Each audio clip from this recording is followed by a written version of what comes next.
Tensions between the US and Venezuela are heating up again. And this time, it's not just words. A few weeks ago, Donald Trump confirmed that the CIA is conducting covert operations inside Venezuela, accusing Maduro's government of trafficking drugs and sending criminals to the US. At the same time, Chinese oil tankers are quietly docking in Venezuela's ports, and Russian military advisors are backing Caracas. It's almost like the Cold War never ended, just changed players and locations. But how did we get here? How did one of Latin America's richest nations becoming the symbol of economic collapse and the new battleground between global powers? For most of the 20th century, Venezuela was the envy of Latin America. By the 1950s, the country was one of the world's top oil exporters, and the wealth was staggering. At one point, Venezuela's GDP per capita was higher than Japan's, and Caracas looked more like Miami than a South American capital. It was booming with glass towers, American cars, and nightclubs. Families sent their kids to study in the US or in Europe, then brought them back to mansions built on oil wells. In 1973, the Arab oil embargo took place. After the Yom Kippur War,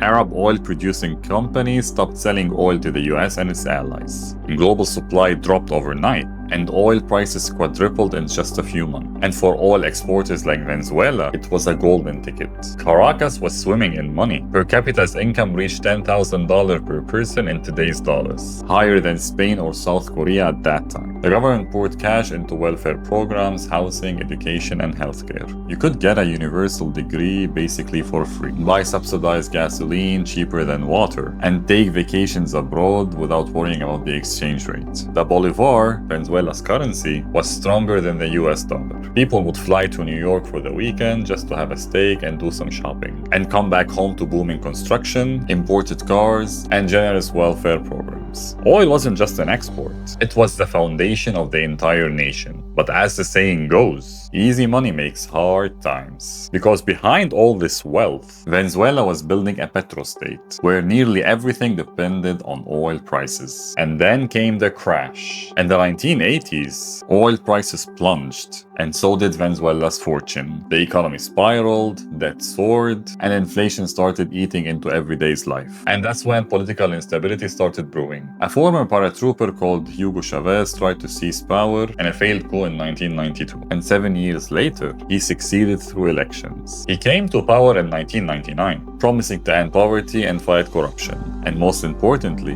break the country from the US influence. To his supporter, Chavez was a hero, but to Washington, he was a threat. He called his movement the Bolivarian Revolution, named after Simón Bolívar, the independence leader, and he quickly nationalized industries, increased state control, and poured billions into social programs. Chavez didn't just rebuild Venezuela, he redesigned its alliances. While the US was fighting wars in Iraq and Afghanistan, Venezuela turned east to China, Russia, and Iran. China offered massive loans in exchange of oil. Russia sold fighter jets, tanks, and missiles, while Iran helped by building refineries and evade sanctions. By the late 2000s, Chavez had become a loud voice against the US dominance, often accusing the US of imperialism, and even saying that President Bush was the devil. Washington responded by targeted sanctions, but back then, oil money kept flowing, and Chavez's popularity remained strong. But everything changed after his death in 2013. When Nicolás Maduro took over in 2013, Venezuela's luck had already ran out. Oil prices collapsed again, from over $100 a barrel to under $30. That's like cutting the country's paycheck by nearly 3/4 overnight.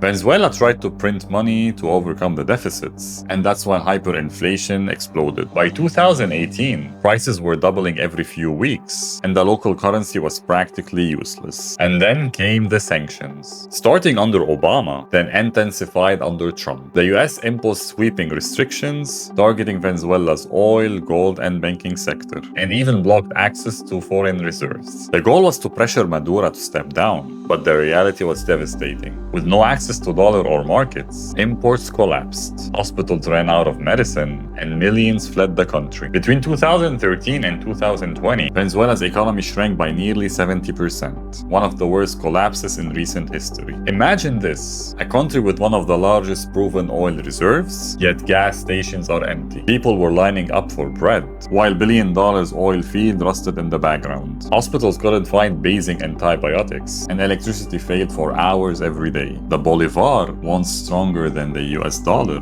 became so worthless that people used it to make crafts and handbags. By 2020, over 7 million Venezuelans left the country. That's about 1 in 4 citizens. It wasn't just a crisis, it was a total unraveling. When the US pulled back, China and Russia stepped in. Beijing extended billions in loans, often repaid in oil, and it became Venezuela's largest trading partner and its lifeline when Western markets shut the door. Russia helped keep Maduro in power with military supports and weapon deals. Moscow even sent nuclear bombers to Caracas in 2018 in a direct show of defiance to the US. In return, Venezuela opened its oil fields to Chinese and Russian companies, handing over key national assets to survive. It's not just an economic alliance, it's geopolitical chess. For Russia and China, Venezuela is a strategic foothold in America's backyard. And for the US, it's a reminder of the Cold War, but the superpowers wear different colors this time. Fast forwarding to today, Trump confirms that the CIA is running operations inside Venezuela, claiming it's about stopping drug trafficking, but the timing couldn't be more political. Washington is tightening its grip again, while Chinese and Russian influence in the region is expanding.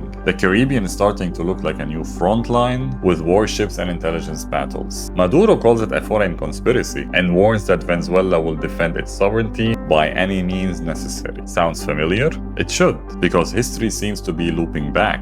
A Cold War 2.0, just with new faces. It's crazy to think that in 1980, $1 bought 4 bolivars. And today, you would need millions. In the 1970s, Venezuela was importing Cadillacs, and now it's importing rice. Not that rice. The same oil that built skyscrapers and funded education is now barely keeping the lights on. Once one of the richest democracies in the region, now among the poorest. A tragic reminder that no matter how rich a country is, if you print money and weaponize economics, the fall can be brutal. So where does this go from here? Venezuela is no longer just about oil, it's about power. The US wants to push back against growing Chinese and Russian influence in Latin America. China wants to secure energy and geopolitical position close to the US. Russia wants leverage and a distraction. And in the middle of all that, 28 million Venezuelans struggling to survive. The story of Venezuela isn't just about sanctions and socialism. It's about how a country can go from prosperity to collapse and still become a pawn in a much bigger game. This is the end of today's episode. I hope you enjoyed it. If you did, don't forget to like and subscribe. And if you have more ideas for me to cover in the next episode, leave it in the comments. Until next time.